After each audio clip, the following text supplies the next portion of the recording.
Previously on the British Broadcasting Century podcast.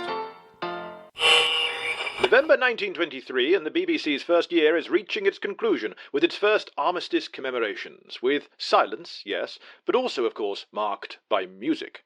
Since the BBC's second day, 15th of November 1922, the broadcasting company had aired music, beginning with this, Kreisler's Liebesleid. Yes, music could now reach people's homes. The domestic piano and gramophone were now used rather less, as this new box of tricks sent you live performances and occasional gramophone records, like this first piece of music on the Beeb. How naughty of 2ZY Manchester, though, to use a recording. First director of programmes, Arthur Burrows, wrote to them and complained they weren't using live performers, the cheating swines. This time, thanks to such recorded music, we can revisit the sort of tunes that you would hear on the BBC's first year, thanks to our guest, expert, entertainer and collector of 10,000 78s, Earl Okin. Concluding the BBC's first year, it's a general look at the tunes of the era on episode 115 of the British Broadcasting Century. Hello, this is Paul Carenza calling. This is London Calling. Hello, welcome to the podcast. I'm Paul Carenza. Thank you for joining us once again on this jaunt through broadcasting history. This time, although we're sort of anchored at the very end of the BBC's first year, November 1923, we're also looking more generally at music of that era, the sort of songs that the BBC would have played in that first year, many of them based on listings when we know exactly what they played and when, but also a more general overview of the era and how the music scene was back then. Our apologies to our guest this time, Earl Okin. He spoke to me far too long ago, over a year, probably 2 years ago. The demise of an old computer of mine meant that our interview seemed to vanish. I thought it was lost for good, but thanks to technological advances, in other words, my son knowing more than I do, the interview has been recovered, and I bring it to you now. So I'm very sorry, Earl, that this has taken quite so long. Very glad that we're better late than never, bringing you Earl's wisdom and knowledge about 1920s music, loosely tied then to our timeline, finding itself ending the BBC's first year in November 1923. Next couple of episodes then, we're there at the BBC's first birthday. We'll feature that next episode. The BBC made a fuss of it, and so shall we, including next time the words of a never-before-heard tribute about Arthur Burrows, first voice of the BBC, and written by his son. I found it at the BBC Written Archive Centre. It's a real treat, and we'll bring it to you very soon on the podcast. After that episode, it'll be May 2026 in the present day, so we're going to leap to May 1926. We'd like to do centenaries now and then, and we can't not cover the General Strike, perhaps the most pivotal moment in BBC history, as John Reith's Beeb, and it was Reith's, I would argue, became one of the few news outlets in the land when the presses stopped printing for 9 days in May of 1926. Parts of Britain's industry just shut down, so this was the making of the BBC, I believe, but at what cost? Churchill, the Prime Minister, Reith, an impromptu news department, Jerusalem on the air. Oh, it's all there 100 years ago exactly. We will get to that very soon indeed. Now, as that is one heck of an episode to research and write and record, as indeed is the first birthday episode, podcast release resultantly is a little slower than I would like at the moment. You see, the trickier the episode, the longer it takes to make, and this is just a one-man band. It's not made by today's BBC, just made by me, all about yesteryear's BBC. Speaking of bands then, whether one-man bands or one woman or many people, let's hear more about what sort we would hear on the BBC back then. On which, incidentally, we've got an episode coming soon specifically on the Savoy Hotel bands, an interview with expert Jonathan Holmes. Coming soon then, the Savoy Orpheans and the Savoy Havana Band. We'll maybe play you a little bit of them as well this episode, with Earl Okin. A snapshot of music both on and off the BBC in this era, especially music broadcast in that first year, but also a few choice songs from Earl Okin's vast collection of 78s. Let's begin with this one, popular on the early BBC from a very popular broadcaster who was actually broadcasting from Chelmsford 2 years before there was a BBC under its Marconi experimental days, Dame Clara Butt. But she also sang on the BBC in its first week on the Manchester station. Here she sings a favourite song of director of programmes Arthur Burrows, Annie Laurie.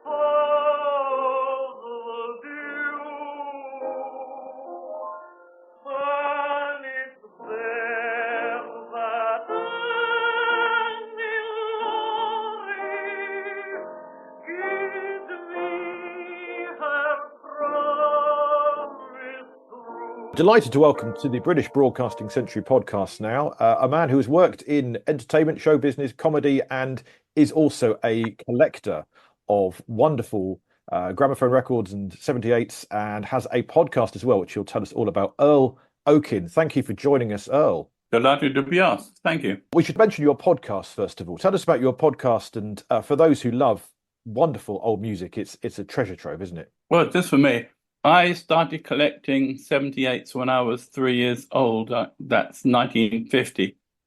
And of course, 78s were just about the only things around then. I think, actually, to be technically accurate, 45s and 33s had just about started, but most people just thought of 78s.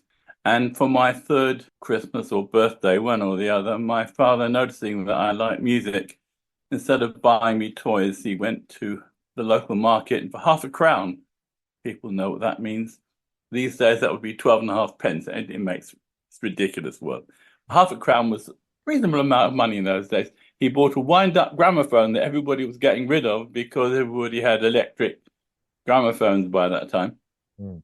He bought me a wind-up with 6 78s for a threepence each, which is just over a penny. And it all started, and now I have 10,000 of them. And I particularly love grand opera, but also jazz, and also really old music hall and variety records. So those are pretty much my main collection areas.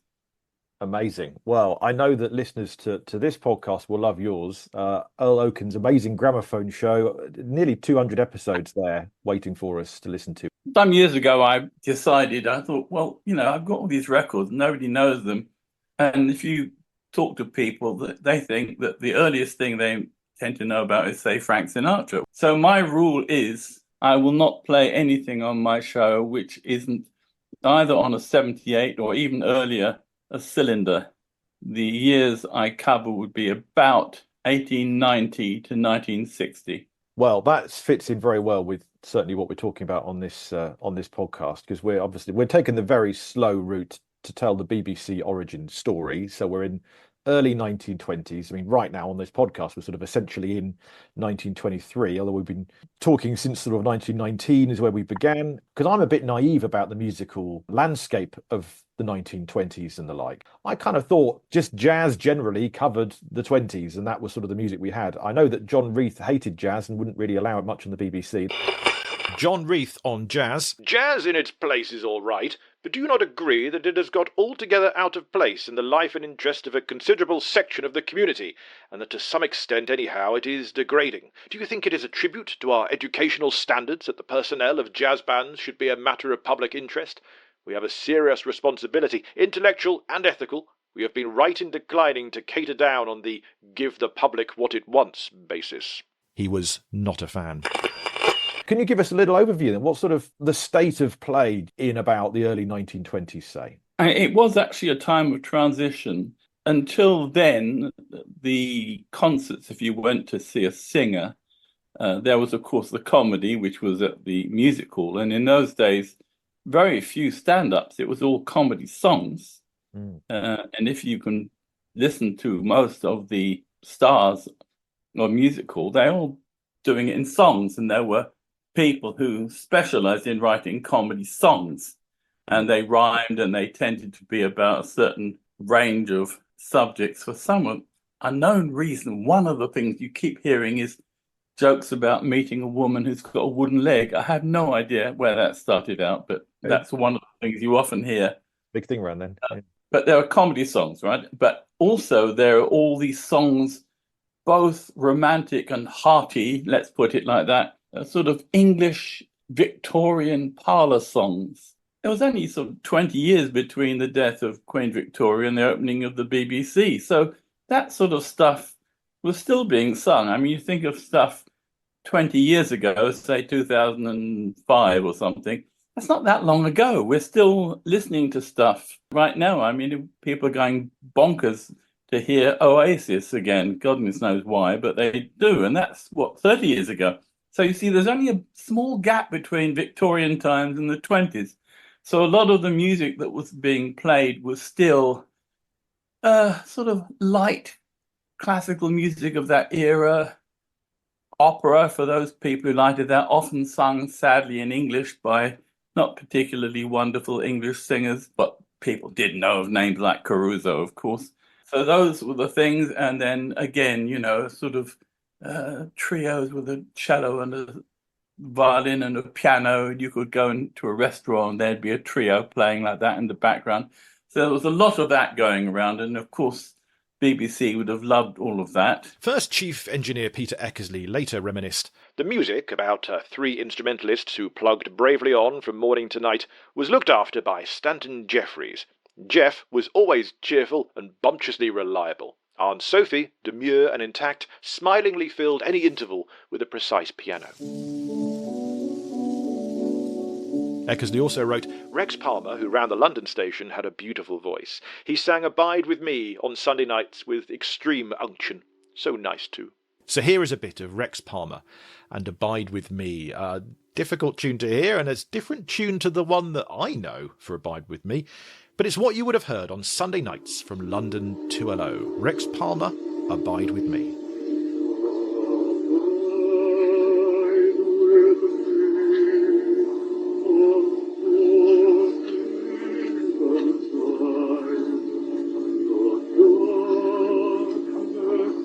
Been opera, there would have been the beginning of jazz, which was hardly progressed from being ragtime.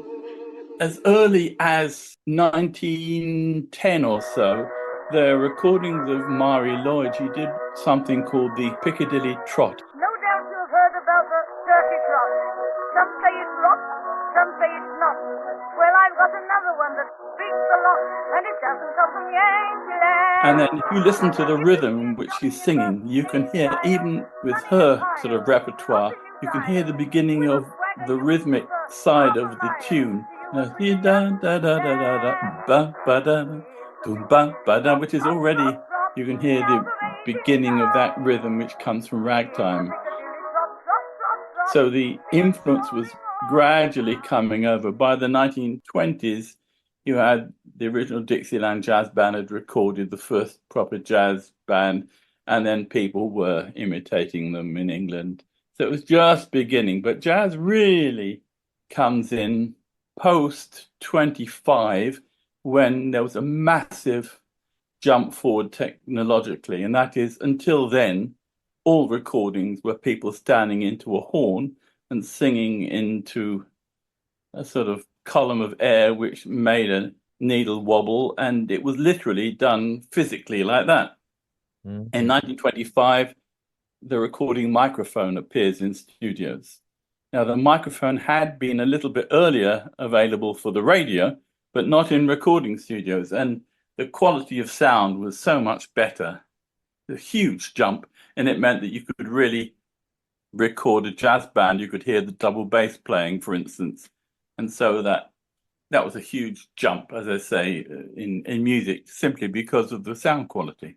Yeah, and I suppose therefore that's going to obviously then change the sort of music and the quality of music you could hear. Because I know on the very early BBC, and in fact the year before the BBC, so early 1922, going back before then, you often see in the listings it's a trio, as you said. It's a cello, a piano, and maybe a violin or just a singer.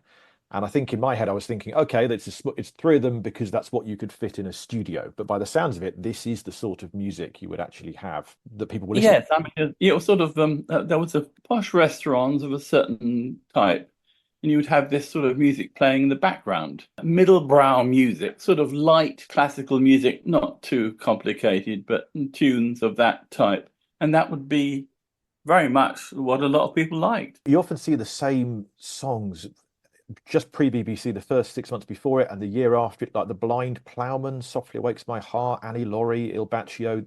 They're very different. Okay. Softly Awakes My Heart is an operatic aria from an opera called Samson and Delilah.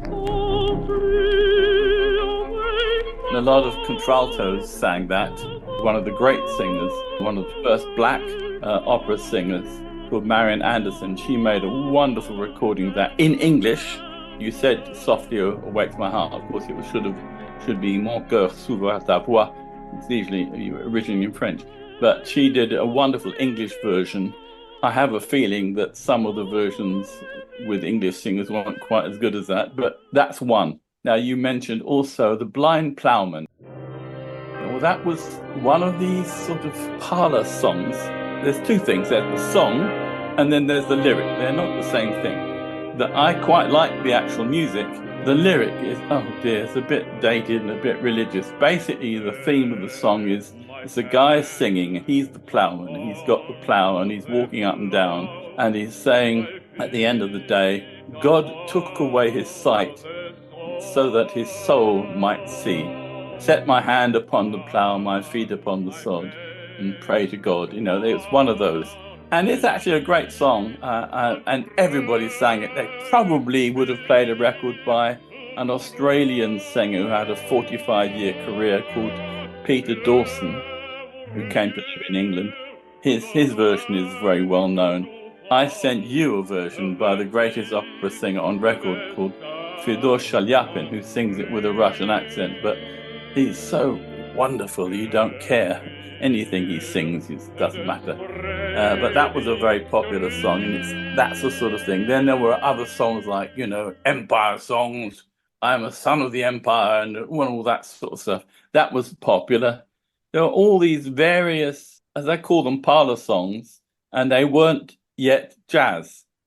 Yes. They were still the old school of song, and they were popular. I mean, they were, you know, just like you have songs that everybody knows now. There was, you know, in the 60s, everybody knew the Beatles songs. Well, this was the equivalent for its day. People knew these songs, and then you'd hear them on the radio, and you knew them even more. I think I know there was this dilemma they had when the BBC was literally 4 people, and you had this guy Arthur Burrows, director of programs, wanted the highbrow music, but he was at odds with then one of the other employees who really wanted the kind of more lowbrow music, and there was that highbrow lowbrow dilemma, I think, in that first year or two, and always. Yes, absolutely. Brief comes in and wants to go even higher to highbrow, so there's that push pull, I guess, throughout. What do you? I suppose, and that's how you ended up with Radio 3 and Radio 2 and 1 in the end, isn't it? I mean, that's exactly what it is. Yeah, once you can give choice and you have different channels, you can say you can have the highbrow and you can have the lowbrow. Yes, yes. I guess to begin with, when there's only one channel, it's like, right, well, what do we give them? And I know when I was young, we still had the home service and the light program. In other words, until 1967. And I think the light program tended to be the more, we'll call it lowbrow, shall we? And the other one tended to be the more sort of posh stuff. And then in 1967, they gave, well, Radio 1 was the real innovation because it was for kids and it played the local pop songs. And indeed, one of my recordings was one of the first ever to be played on Radio 1. So I remember that very well. Wow. What was that then? What was that song? I was signed to the same company as the Beatles, which was very handy because he'd only give you a shilling to sign you, but he spent the money on having your songs properly recorded in his own recording studio by proper musicians with proper arrangements. And so when he sent demos to artists that we wanted to record them, you would hear them really arranged properly, which made a big difference. Plus the fact that you knew you were getting it from the Beatles publisher. So all of that stuff helped. Whereas now you send out your demo and you're lucky if you get it listened to by the secretary's dog. We should maybe dovetail then into your career as well then, because as a, I mean, I know of you through the comedy circuit, but as and your musical background as well. He said in the 60s recording Abbey Road, and your songs covered by Cilla Black, Georgie Fame.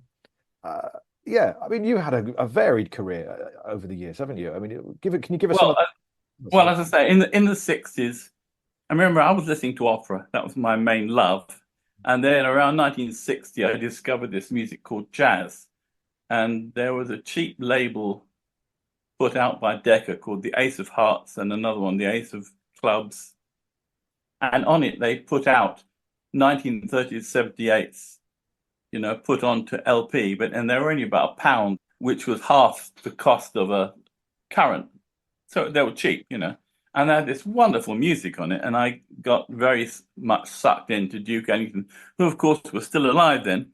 So in the 60s, when everybody was going to hear the Beatles, I was going to hear Ella Fitzgerald, Peggy Lee, Duke Ellington, and people of that ilk. So when pop songs started coming out, the Beatles, I thought, well, I can do that. But when I heard Duke Ellington, no way I can do that. So that's why I was so entranced with it. So, and pop songs were easy to write by comparison to that sort of music. So I got signed by Dick James because I had a friend who was of my parents' generation who had been in the army with Dick James during World War II. So he knew him personally.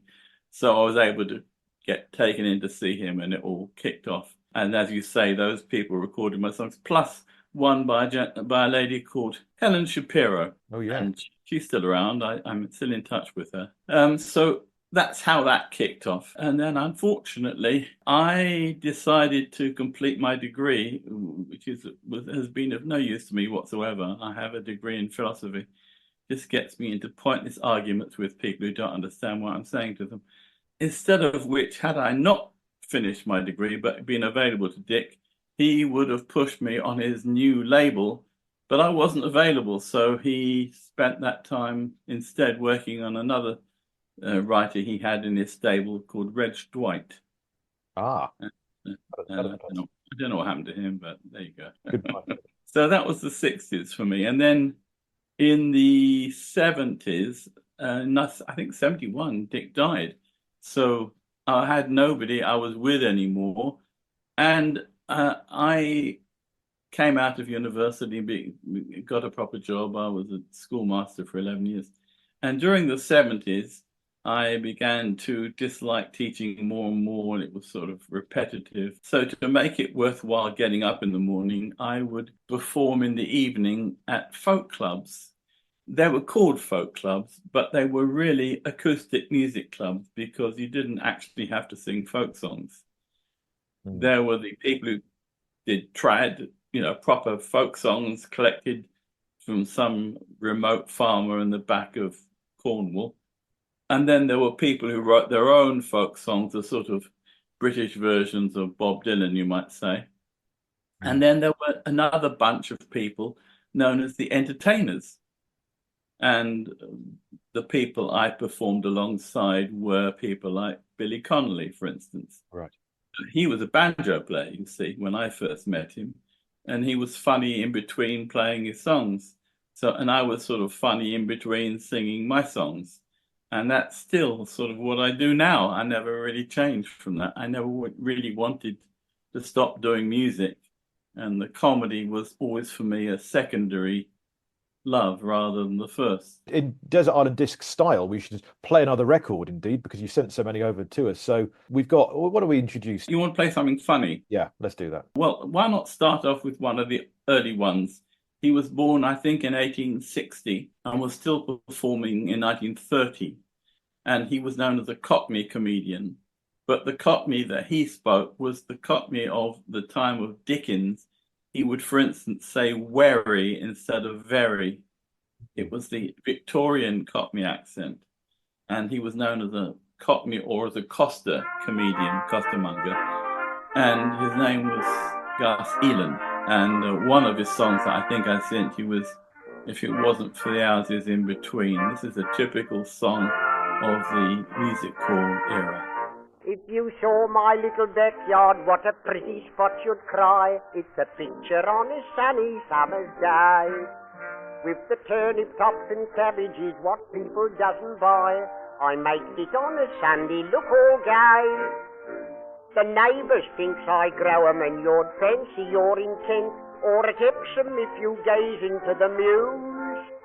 It's a wonder as the landlord doesn't want to raise the rent, because we've got such knobby distant views. how it really is a very pretty garden. And Chingford to the eastward could be seen, with a ladder and some glasses, you could see to Hackney Marshes, if it wasn't for the houses in between. You mentioned, I think, in the list that were played very early On with the Motley. Oh yes, that was very popular. Yeah. Right. Well, On with the Motley is an English translation again of an Italian aria called Vesti la Giuba. And it's the opera by Leoncavallo. It's sort of 1 or 2 act, and it's a short opera.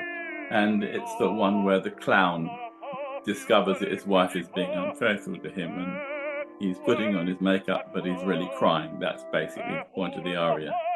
Now, in 1907, the greatest tenor on record, Enrico Caruso, made his 3rd recording of this. And despite the fact that a record in those days cost $1, and you got a single track because they were one-sided 78s, which is a huge amount of money for getting one track. Imagine if you had to pay, what would it be in modern money? Something like £20 to get one track. Okay? Yeah. And that's what you had to pay to get a red label, which was the most expensive level of artist. But despite that fact, this was just about the first ever million seller. And everybody knew this record in the 20s as well. In fact, in the late 20s, with the technology, the way they had, I don't know how they did this, but they put a new orchestra onto it under the new, electric system. So they had his voice from 1907 and an orchestra playing in 1927, as it were. In fact, they did this again in the year 2000, but with much better technology. And there's a CD you can get called Caruso 2000, when, of course, with artificial intelligence and whatever, it's much better done. But they did this in the late 20s, so everybody knew this record, and I'm sure they would have played his version as well as some inferior English tenor trying it as well. So you could play Caruso singing Vesti la Giuba. On with the Motley, indeed. On with that.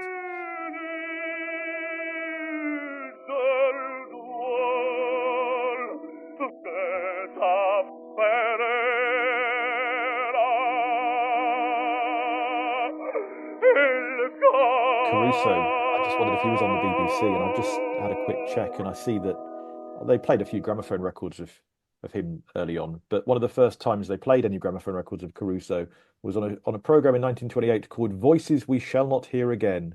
A sense of preserving that voice, even if he's not performing it. Well, he died in 1921, so it was a bit difficult for him to sing. Just before the BBC came along, 1 year. Yes. 1 year. Yes, yeah. You are, but there was a sense, I suppose, of that trying to. I know that to begin with, there was a sense that gramophone records are cheating, and if you want to listen to the radio, you should be hearing live performances, because if you want to hear pre-recorded, you could, play it yourself at home. But after a little while, there was that sense of, we want to preserve these things and make sure that exactly. Well, George Formby stealing. Let's have him. If you say George Formby to people, they think of the chap who was a very famous film star and comedian in England in the 30s and 40s, and indeed until he died. And he's like the stupid northerner, isn't he? A bit the daft Lancashire guy. And what people don't know is that when he was young, his father was a superstar of the music hall world, and he didn't want his son to be doing that. And George Formby, that we know, was training to be a jockey. Right. But by the time he died, his father owned racehorses, did very well. And then his father dies in 1921 or so. And within 2 or 3 years, Formby wasn't the real name anyway. I think it was Booth, but I may be wrong about that. Within a few years, George Formby Jr., the one we know, started singing his father's songs, and he made a recording in 1926 of the 1908 recording that I sent you, which is called John Willie Come On. I'm a man that's fond of seeing life, and my wife, by the way, she said to me, John Willie, you shall have all the day. Around that time, he met the woman who was his wife, and they were performing on some bill, and they heard somebody playing a ukulele, and he took up the ukulele, and of course, we all associate everything with the ukulele with George Formby Jr., but originally he was just imitating his own father after his father had died. His father invented this character. The difference is that with George Formby Jr., he's always the daft northerner. With his father, it's a little bit more subtle. He's the daft northerner, but he's not quite as daft as you think he is. And sometimes he can put it over on, you posh people in London, because I'm not as daft as you think I am. So it's a little bit. There's a little bit of an edge to his father's stuff. John Willie is the name of this character that he invented, and this wonderful 1908 recording of him going around with his wife, and his wife saying, "John Willie, come on," and that's basically what the record is. John Willie, come on. That picture makes you stir. It's only Venus rising from the sea, so don't stand there. I couldn't take my eyes off it when the wife she shouted, "John, tide's coming in, it's not going out." John Willie, come on. I should commend your podcast once again. Earl Okin's amazing Gramophone show. For those who love such music, it's there for you. And Just if you don't need the amazing, but just look for Earl Okin's Gramophone show, and you should be able to pick it up. It doesn't cost anything. It comes on once a month, so you won't have to completely waste your entire life listening to it. But I think once a month is reasonable enough, and they all last about 40 minutes. It's like a radio program, and you tend to get 6 tracks plus me at the end. And I tend to do 2 opera, 2 comedy, and 2 jazz or dance bands. We haven't mentioned jazz and dance bands much, but they're the other 2 that I tend to have. you do get, once they started doing outside broadcasts, the Savoy Orpheans were very popular on the BBC because, of course, there was Savoy Hill right next door. So that was certainly popular.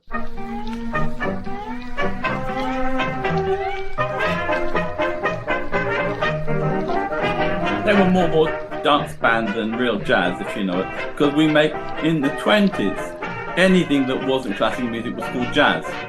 Whereas now we make a sort of distinction between dance bands and jazz bands. Like Louis Armstrong was jazz, and the Savoy Orpheans was more of a dance band.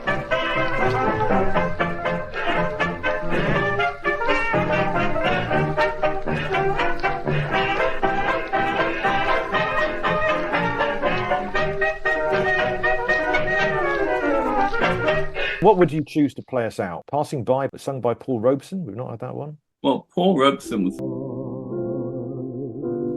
Thank you, Earl Okin. We will have him back for a future podcast because we actually recorded a second interview. I look forward to bringing that to you soon. So some of the music featured this episode were BBC favourites in its first year, as well as some other gems from Earl's collection that just inform us about the era at the time. Next episode then, the BBC turns 1 year old and we are going to party like it's 1923.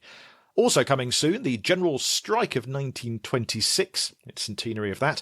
So the impact of that strike on the BBC. We'll also have another episode on the launch of the Sheffield station with expert Andrew Barker. More music as well from the Savoy Orpheans and Savoy Havana Band with expert Jonathan Holmes. I love that there are experts out there in all sorts of niches to do with this early broadcasting history tale. John Hannon, for example, on our Facebook group, has literally yesterday, as I record this, found a name and a face for us of an early pioneer, well, someone who was a bit of a near miss at the BBC, Mr. R.H. White, the Marconi engineer who was offered the post of chief and only engineer of the BBC. Of course, a role later taken up by Peter Eckersley. And it took me a long time to find that R.H. White was the person offered that job in December of 1922. A lot of the old history books say that someone was offered it and turned it down, going back to his safe job, but they don't give his identity. But Gary Allegan's Wreath book does reveal that it was Mr. R.H. White. So we included him in last Christmas's Radio 4 play, The Truth About Phyllis Twigg. He was expertly and grumpily played by Will Harrison Wallace. Mr. White, no first name. until now, because thank you, John Hannon, who found out that R.H. White was Richard H. White. He offered a nice picture as well, which you can see on our Facebook group. Follow the link in our show notes. From that, I Googled on, found that he was Richard Hubert White, son of a renowned dentist, father of a renowned paediatrician at Great Ormond Street Hospital. R.H. White, back when the BBC began, December of 1922, was one of those 4 guys looking for BBC premises one weekend. There was John Reith, Arthur Burrows, Cecil Lewis, and the man we now know to be called Richard Hubert White. So, look, the story gets added to. Even as we speak, you too can join our Facebook group and you can add to it like John has, or like Jonathan Holmes and Nick Dillow with their Savoy Band's expertise, or Andrew Barker and his newspaper detectiveness, or Alan Stafford's comedy historian finds, or Paul Hayes, he often throws in things that he's been researching, often to do with sport or Norfolk or early BBC things in other areas too. Find a niche that you like, you can be our expert on that. Or you can just join our Facebook group and browse. You're very welcome. We're also on Blue Sky as BB Century. I'm on Instagram as Paul Carenza. I'm posting on Substack as Paul Carenza with various broadcasting historical articles. I've got a mailing list as well. The link is in the show notes if you want monthly info on live shows, books, TV shows I'm writing for, radio appearances, that sort of thing. Next performance, by the way, of an evening of very old radio on tour is at Chelmsford Theatre. Yes, right by the Marconi statue. What a joy. 16th of April 2026. Do come if that's near you and if that date is still in the future. And if it's not, let's do it again near you another time. Do get in touch. Of course, we're also on patreon.com/Paul Carenza. The hardy few who support us there keep this thing going. Do join them. £5 a month, and you get extra videos and book readings and things like that. On our latest Patreon video, we've got our latest read-through of Cecil Lewis's book Broadcasting from Within, with hopefully helpful interruptions from me as we go. The more who join on Patreon, of course, the more work I can turn down elsewhere, the more podcast research time I will get, and the more podcasts I can give you. So if you would like more of these, do join us there. To wrap up this musical episode, a snapshot of what was on the BBC in its first year, we began this episode with the first song on the BBC. So let's end with the last song in the BBC listings before it turned 1 year old. On London 2-0, on the 13th of November 1923, the English trio, oh yes, like Earl Okin said earlier, the trio format of violin, cello and piano, ever popular. The English trio played a piece by John Ireland, who we mentioned on the last episode about the first BBC armistices. This is Ireland's Phantasie Trio in A minor. And this is the British Broadcasting Century, presented and produced by Paul Carenza. Not made by the BBC, just about them. Our thanks to all the musicians and songwriters over the years who recorded these pieces. Rights likely belong to them. Original music is by Will Farmer. Thanks to Earl Okin, whose amazing Gramophone show podcast is available now. Link in the show notes. And do join us on the aforementioned Patreons, Facebooks, Blue Skies, etc. Stay informed, educated and entertained. And do join us next time. Episode 116 will await you on the BBC's first birthday. Peter Eckersley's involved, so expect revelry and rivalry next time on the British Broadcasting Century.